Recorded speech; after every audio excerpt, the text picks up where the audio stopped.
Excelentíssimo senhor deputado Paulo Martins, agradeço a oportunidade. Eu quero, de início, já pontuar que esse problema que nós estamos discutindo sobre democracia, voto, cidadania e soberania popular é uma matéria da ciência do direito. É uma questão que precisa ser compreendida com os olhos do direito, com os princípios e os valores jurídicos. Porque o país, o Estado, lato sensu, é artifício do direito, como uma mesa é artifício do marceneiro. E o sufrágio universal precisa ser entendido pelo povo, porque o sufrágio é o instrumento para se cumprir a nossa cidadania, para que o povo exerça a sua soberania na escolha dos seus representantes. Eu vou pedir ao presidente da mesa aí, senador, o deputado Paulo Martins, tem microfone aberto aí, para mim aqui está dando um retorno de áudio. O sufrágio universal não é o voto. As pessoas pensam que voto e sufrágio seriam a mesma coisa. Não. O sufrágio é o processo de deliberação onde todos os que têm poder político de votar e ser votado debatem o destino que querem para o país, o destino que querem para todos. Esse debate, onde todos se ouvem e compreendem qual é a vontade que prevalece, isso é o sufrágio.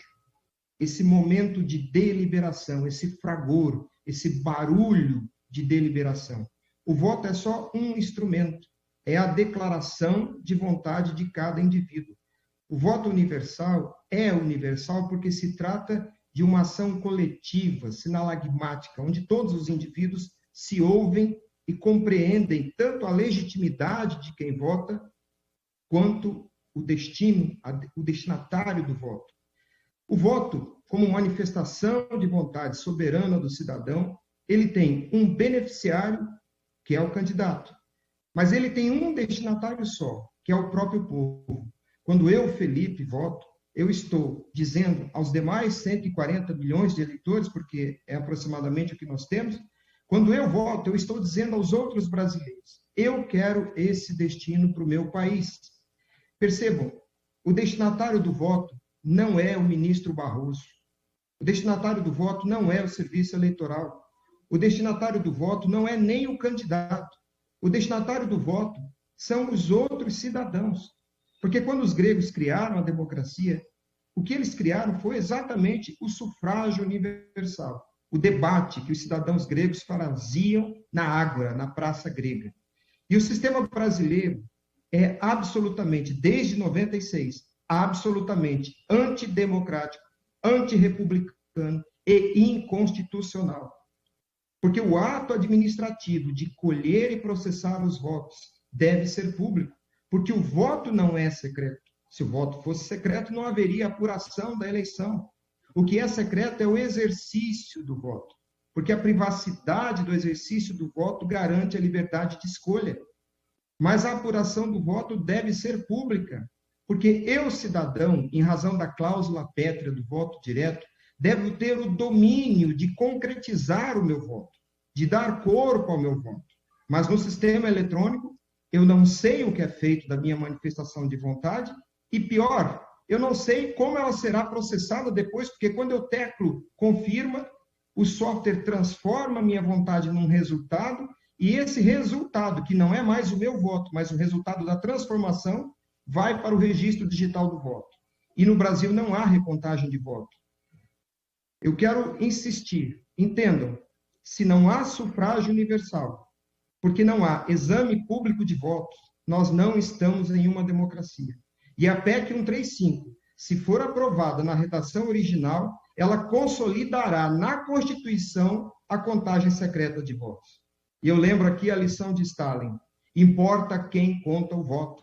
E numa democracia, quem deve examinar e contar o voto é o povo, não é uma autoridade pública, porque o destinatário do voto são os cidadãos. A deliberação do sufrágio é um ato precioso da democracia, que implica nessa participação coletiva, nesse movimento de todos em favor do destino coletivo. A urna eletrônica, desde 96, destruiu o sufrágio universal porque o eleitor não se relaciona mais com os demais eleitores do Brasil. Ele se relaciona apenas com a máquina, apenas com o serviço eleitoral. Não há sufrágio universal no sentido próprio, na substância da palavra, porque não há mais exame público do voto. Todos os votos devem ser examinados publicamente, e não apenas alguns, porque todos os votos devem ser tratados com o mesmo respeito. Se nós, o povo, não temos o domínio do processo eleitoral, então não há democracia, não há poder do povo. Esse Congresso deve, essa Câmara deve, devolver aos brasileiros o sufrágio universal, devolver aos brasileiros o escrutínio, o exame público de todos os votos, e devolver ao Brasil a democracia que foi roubada em 1996. Porque a eleição não é do serviço eleitoral, a eleição é do povo. O serviço eleitoral deve apenas servir ao povo. Essa máquina que tirou do povo a eleição, excluiu o povo da eleição, é um exemplo muito claro do fascismo. A ideologia que defende que tudo dentro do Estado, tudo para o Estado, nada fora do Estado. A eleição não é mais do povo, a eleição é do Estado, é da oligarquia, dos servidores eleitorais, do poder público, e não deve ser assim, porque numa democracia soberano é o povo, quem deve examinar e contar os votos é o povo, ou então não estamos em uma democracia, porque democracia é poder do povo. Se o cidadão não tem o controle do resultado do seu voto, não há respeito à cláusula pétrea do voto direto. Porque se eu sou agente de uma ação direta, sou eu que concluo, eu que tenho o domínio do ato que faço. Se eu não tenho domínio, inclusive cognitivo, do que estou fazendo, então o voto não é direto. E é exatamente por isso que a Corte Constitucional alemã e a Corte Constitucional da Índia recusou o sistema eletrônico de votação.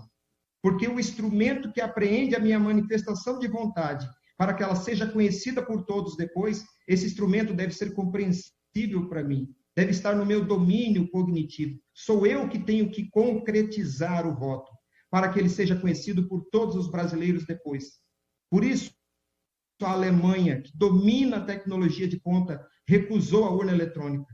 Por isso, o Paraguai recusou a urna eletrônica brasileira. A Argentina e o Paraguai usam um mecanismo de quarta geração, que a urna serve apenas para gerar a cédula física e, no final do horário de votação, os próprios cidadãos daquela sessão eleitoral, juntamente com fiscais de partido, contam todos os votos da sessão. E todas as sessões eleitorais fazem a contagem simultânea dos votos. E há o escrutínio público de todos os votos. E o país apura a eleição nacional inteira em menos de 1 hora. Existe instrumento para se devolver a democracia ao Brasil e existe tecnologia. Porque a tecnologia que nós precisamos é aquela que permita colher o voto privativamente e contá-lo, examiná-lo publicamente. Se não há exame público do voto, não há sufrágio universal e não há democracia. Não é a modernidade do computador que tem que ser comparada com o papel, mas a nossa cidadania, o grau de cidadania que tínhamos quando sabíamos qual era o voto que dávamos, quando sabíamos como o nosso voto era contado, e esse estado atual, onde votamos sem saber o que acontece, onde votamos sem saber para quem é acreditado o nosso voto. O Estado é laico. O povo brasileiro não tem que confiar nos ministros do STF. Eu não confio nos ministros do STF e não sou obrigado a confiar. Nenhum cidadão é obrigado a confiar em servidor público. Os atos administrativos devem ser regidos pelos princípios que estão no artigo 37 da Constituição Federal, especialmente da publicidade. E ser público é ser compreendido pelo povo, é estar no domínio cognitivo do povo. E qualquer cidadão, até mesmo o cidadão que é analfabeto, deve ser capaz de compreender o resultado do seu voto. E deve ser capaz de compreender a apuração e a contagem de votos.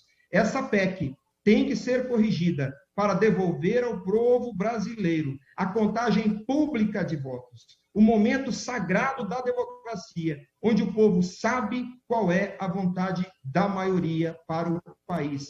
Se essa PEC for aprovada nessa redação original, ela põe a tampa do caixão no Brasil, porque ela estabelece a nível constitucional a contagem secreta de votos.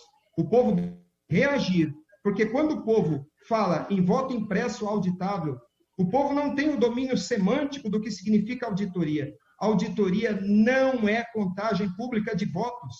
E lembrem a lição de Stalin, quando Stalin disse, o que importa é quem conta o voto. No texto original dessa PEC, será o serviço eleitoral que continuará contando o voto às escondidas.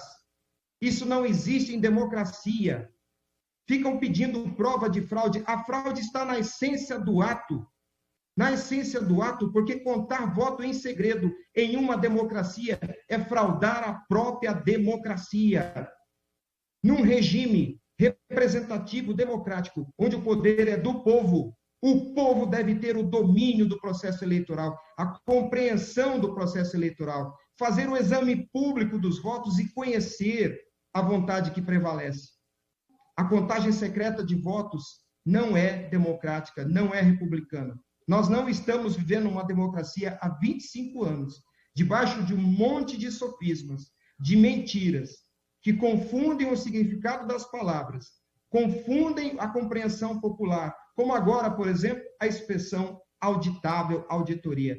Entendam, auditoria não é contagem pública de votos. Auditoria é um ato privado de alguns especialistas, a depender de autorização do Serviço Eleitoral.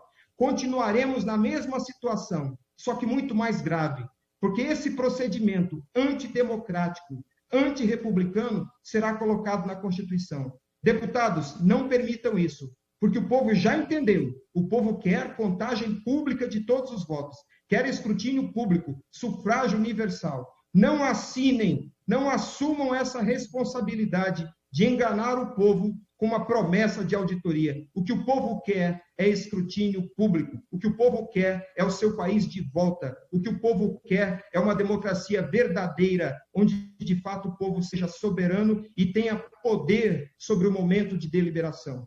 Nós não queremos continuar debaixo dessa obscuridade, onde só o agente público domina o processo eleitoral, quando apenas deveria ser servidor.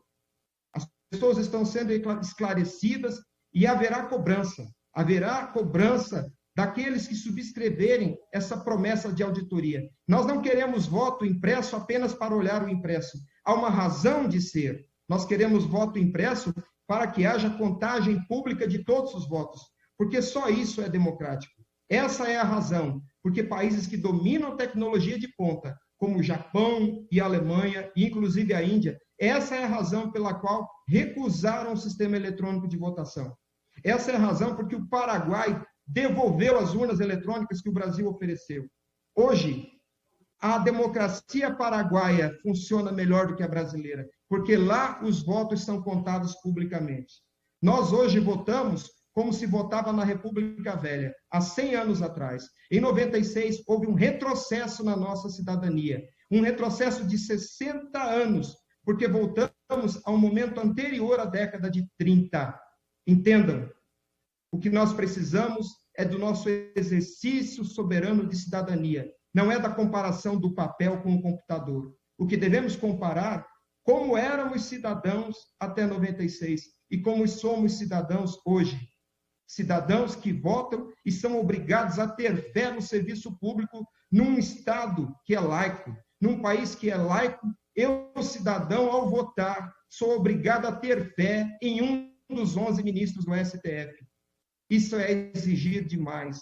Isso é abusar demais da boa vontade do povo brasileiro, desse povo pacífico, que está sendo esclarecido e a cada dia se torna mais indignado, mais irresignado com essa situação. Nós não somos obrigados a ter fé em funcionário público. Queremos escrutínio público, contagem pública de todos os votos. Queremos a democracia que os gregos inventaram. Queremos o sufrágio universal na sua essência. Essa é a minha vontade, esse é o meu desejo e essa é a minha notícia para os senhores. O povo sabe o que quer e o povo está sendo esclarecido e os senhores serão cobrados a respeito disso. Voto impresso para contagem pública. Nós não queremos um papel impresso apenas para guardar. Queremos um papel impresso para que ele seja contado publicamente, porque o destinatário do voto é o povo, não é o serviço eleitoral. Destinatário do voto é o povo. Democracia é poder do povo, não é poder de agente do serviço eleitoral. Muito obrigado, senhores.